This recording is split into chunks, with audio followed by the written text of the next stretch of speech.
सीमा खान है, समस्त doctor, nursing staff है और मेरे प्यारे भाइयों बहन, जैसे कि आप सभी को उचित है कि हम सभी यहाँ विश्व आत्महत्या रोकथाम दिवस मनाने के लिए एकत्रित हुए हैं। विश्व आत्महत्या दिवस एक जागरूकता दिवस है। समाज में आत्महत्या के प्रति जागरूकता को बढ़ाने के लिए 10 सितंबर को विश्व आत्महत्या रोकथाम दिवस मनाया जाता है। विश्व आत्महत्या रोकथाम दिवस का महत्व यह होता है कि यह दिवस मानसिक स्वास्थ्य के मुद्दों पर जागरूकता फैलाने का माध्यम होता है। यह दिन लोगों को समझाता है कि आत्महत्या क्यों हो सकती है और इसे कैसे रोका जा सकता है। दुनिया में प्रतिवर्ष 8 लाख लोग आत्महत्या करते हैं, यानी कि 40 सेकंड में एक व्यक्ति खुदकुशी करता है। इन आंकड़ों के पीछे ऐसी कई कहानियां हैं जो यह जिंदगी में क्या जीने जैसी है, इन सवालों से जुड़ी है। जिंदगी में एक दूसरे के जैसा होना आवश्यक नहीं है, बल्कि एक दूसरे के लिए होना आवश्यक है। जीवन अमूल्य है। लोग यह भूलकर आत्महत्या की ओर अपना कदम बढ़ाएं। क्यों ना उनकी तरफ मदद का हाथ बढ़ाया जाए और उनकी विचारों को समझा जाए। जो बंदा जा सके उसे बदले, जो बंदा ना जा सके उसे स्वीकारे और जो स्वीकारा ना जा सके उससे दूर हो जाए, लेकिन खुद को खुश रखें। यह भी एक बड़ी जिम्मेदारी होती है। समाज का सदस्य होने के नाते हमारा यह फर्ज बनता है कि हम आत्महत्या से जूझते लोगों को पहचानें, उनको अपने तरीके से अपनी कहानी बयां करने को प्रोत्साहित करें। किसी को गलत बोलकर और आलोचना के बगैर बात सुनना किसी की जिंदगी बचा सकता है। आत्महत्या के विचारों से उभर आए लोग बताते हैं कि उनके लिए लोगों का व्यवहार और शब्द कितने मूल्यवान थे। वे चाहते हैं कि कोई उनकी बात सुने, तकलीफ समझे, सपोर्ट करे, बस इतना भी उनके लिए काफी हो जाता है। अब हम अपने कार्यक्रम की शुरुआत एक छोटे से लघु नाटिका के द्वारा प्रस्तुत करेंगे। तो आइए लघु नाटिका।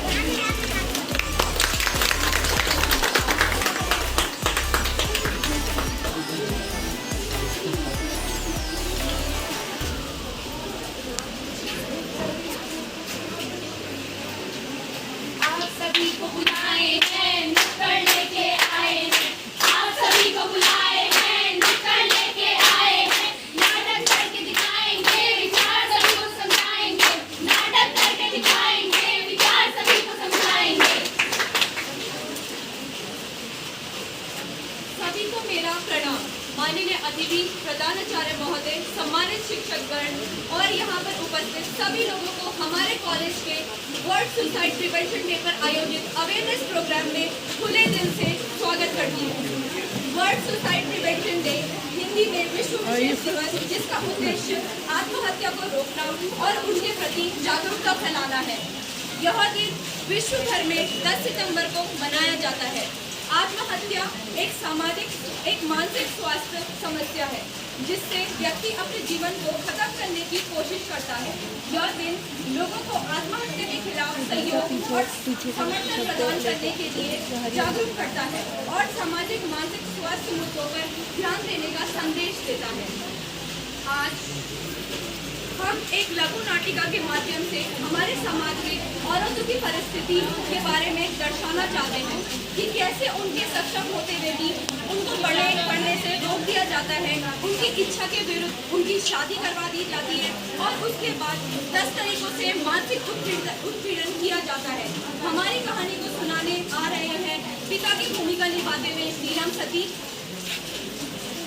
माता की भूमिका निभाते हुए प्रियंका मेलवान, पुत्री की भूमिका निभाते हुए प्राचार्य, पुत्र की भूमिका निभाते हुए शीतल राणा, सास की भूमिका निभाते हुए गरिमा भाई, पति की भूमिका निभाते हुए पायल, मनोचिकित्सक की भूमिका निभाते हुए सरना चौहान, डॉक्टर की भूमिका निभाते हुए रश्मि और पड़ोसियों की भूमिका निभाते हुए रूपाली और ममता पापड़ा।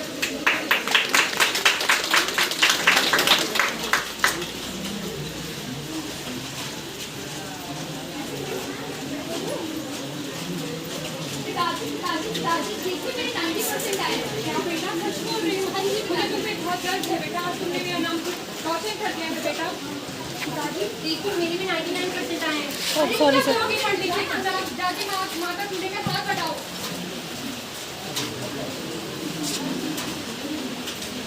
तो जैसा कि आपने देखा कि रिंकी के 99% आने के बावजूद भी उसको शादी का दबाव बनाया गया, शादी का दबाव बनाया गया और राहुल के वही 90% के साथ उसको इंजीनियरिंग पढ़ने के लिए भेजने का उपाय किया गया। अरे सुनती हो मुझे तुमसे कुछ बात करनी थी। अब हमारी लड़की ने 12वीं पास कर दी है, उसकी शादी तय कर देते हैं और बेटे को इंजीनियरिंग करा लेते हैं।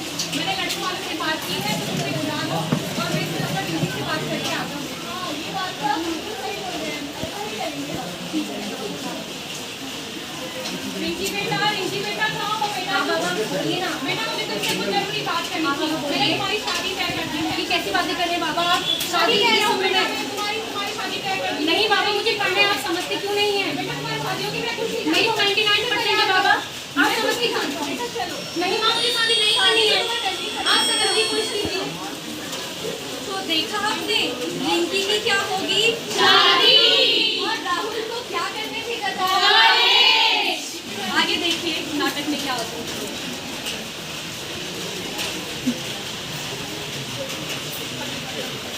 क्या कर रही है सुबह से? माँ आप खिला तो रही है, काम कर रही हूँ। सुबह से तूने एक ही नौकरी का झाड़ू लगा पाई है। काम इतना काटे दुश्मन है राजन, काम है आधे पत्तले। आप खिलाती है, काम जमाल लड़ाती है मुझसे। अरे और राकेश जरा यहाँ आना, देख तो कैसे जमाल लड़ाती है। आप उन्हीं की बुला रही है, काम करेंगे तुम्हारी। क्या हुआ? देख कैसे जमाल लड़ाती है, तेरी बहू पता नहीं कहाँ से लेके आए। अरे क्यों जमाल लड़ा रही है माँ के साथ? मेरे हाथ में दर्द छोड़ो, मैंने कुछ नहीं किया। मैंने कुछ नहीं किया, छोड़ो मेरे हाथ। चीर चाहिए होगा ना। माँ जी बहुत दर्द हो रहा है। अरे और आगे जरा चलना, हॉस्पिटल लेके चलना। मैं नहीं जा रहा माँ, तुम ही लेके जाओ इसे। माँ जी बहुत दर्द हो रहा है, करती है रोज करती है, कुछ हो गया क्या हुआ? पेट दर्द हो रहा है। आप कहाँ जाइए?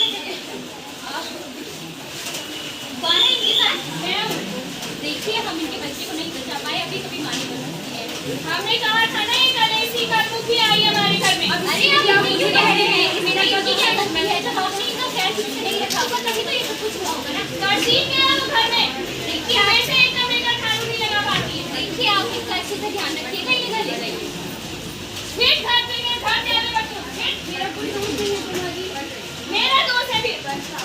अरे और राकेश जरा वहाँ आना, एक बच्चा नहीं दे पाई तेरी बहू। मुझे तो पता था ऐसे ही है ये, पता था। अब इसका भी मेरा ख्याल में मैंने क्या किया? मैंने चल। अरे ओ भागीरथी क्या है? कहाँ हो तुम? यहीं हूँ, क्या करने हैं? अरे हमने सुना है तुम्हारी बहू कभी गानी बन सकती है। मेरी क्या कसूर है फिर इसमें भी? अरे सुनो, तुम्हारे एक बात लेके आए थे। हाँ, मेरे जानने में एक लड़की है, उससे शादी हुआ तो उसकी दूसरी। तो वो शादी कैसे होगी? मैं एक वकील को जानती हूँ, कागजात बनवाओ और इसे छुटकारा पाओ। इस कानूनी को तो मुझे घर से बाहर निकालना है, ऐसा कर देता है ना, समझ रही हो मेरी बात? मैं राकेश से बात करती। अरे और राकेश जरा बाहर आना। हाँ माँ क्या हुआ? ये तो उधर ही आई थी और कह रही थी कि एक लड़की है, कामदार भी है और दहेज में भी जाकर खूब अच्छे करती है और इसको बाहर निकाल देते हैं। तो ठीक है माँ, निकालो ना, करना भी क्या है इसका? क्या ही देख आई है वो हमें। हाँ तो ठीक है, अब रिश्ते के बाद चलाओ माँ। ठीक है मैं कागज ना एक करूँगी, जरा यहाँ आना। क्या बात होगी माँ जी? ले इसको पढ़। ये सब क्या है माँ जी? तलाक के कागज है, जरा पढ़ और दस्तखत कर इसमें। मैं इसमें खाली साइन नहीं करूँगी। मैं साइन नहीं करूँगी, आप कैसे करना पड़ेगा? अरे साइन नहीं, जरा बाहर आ। आप उस पे दबाव नहीं डाल सकते। दबाव क्या लगा रही है माँ के साथ? सुनाई तो अपनी माँ से पूछो ना। मैं साइन नहीं करूँगी। दबान कैसे लगा रही है? मुठा लगान से मुठा।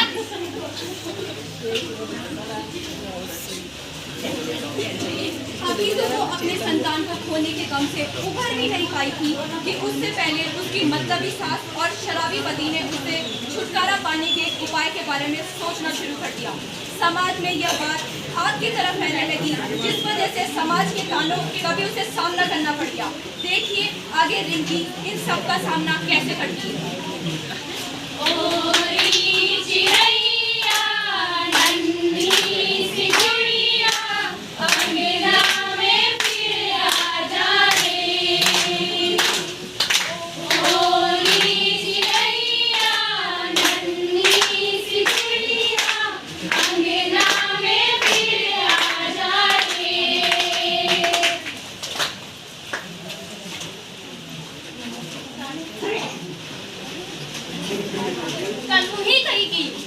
मुझसे तो कुछ भी नहीं हो सकता।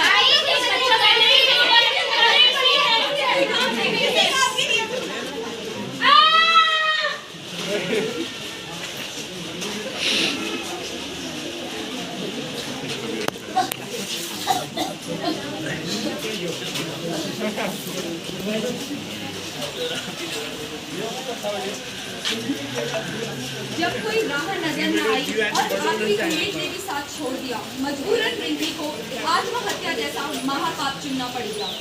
क्यों हम किसी को इस हद तक परेशान कर देते हैं कि उसके पास आत्महत्या के अलावा कोई दूसरा चारा ही ना बचे।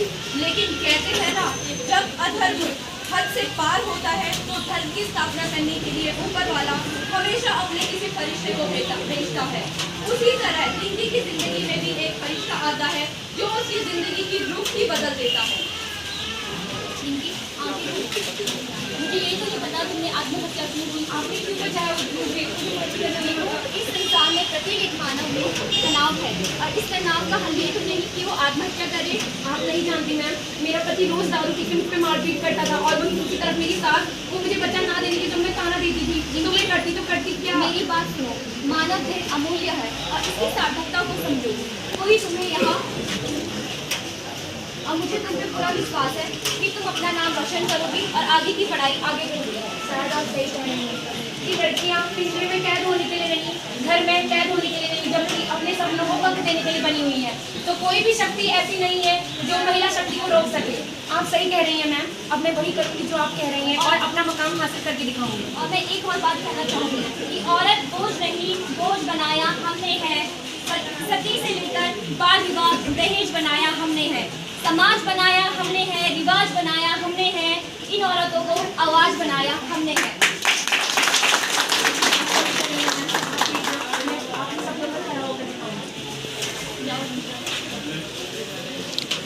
कहते हैं ना, डूबने को तिनके का सहारा।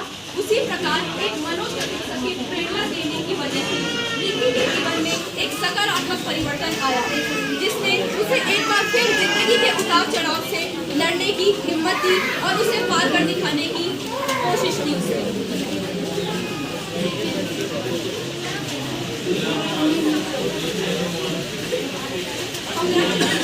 आप तो इस जॉब के लिए क्वालिफाइड हैं। हाँ, ये सब अपनी मेहनत में कमाने के लिए एक दिन कर दिखाऊंगी। और थैंक यू सर, आपने मुझे इतनी बड़ी खुशखबरी दी है। मुझे पूरा विश्वास है तुम सब कुछ कर सकते हो। Thank you sir, thank you so much. Ma'am देखिए ना, क्या है मेरा जॉब लेटर। मैम मेरे को जॉब मिल गई और ये सब आपकी वजह से मुमकिन हो पाया है। और मैं ये कहना चाहूँगी कि मैं उन लड़कियों और उन लड़कों को आवेदन करती हूँ कि लोग आत्महत्या करते हैं या आत्महत्या करने के लिए सोचते हैं। मैं उन्हें ये बताना चाहती हूँ कि वो इतनी कड़ी मेहनत करें और जी जान लगा दें कि तुम्हारी शक्ति ही तुम्हारी सामाजिक स्थिति को बदल सकती है। कानून कभी तुम्हें बदल नहीं सकता और सिर्फ तुम ही हो जो तुम अपने आप, देश, अपने परिवार को बदल सकते हो। थैंक यू सो मच, आपकी वजह से आज मैं इस मुकाम पे हूँ। Thank you so much ma'am. अंत में मैं बस इतना कहना चाहती हूँ, यदि आप किसी ऐसे व्यक्ति को जानते हैं जो आत्महत्या का विचार कर रहा है तो उसके साथ खुलकर संवाद करें, उसे निष्पक्ष होकर सुने और अपना सहयोग दें, क्योंकि किसी भी हादसे को रोकने के लिए सहानुभूति, करुणा, वास्तविक चिंता, संसाधनों का ज्ञान और सहायता की इच्छा महत्वपूर्ण है। धन्यवाद।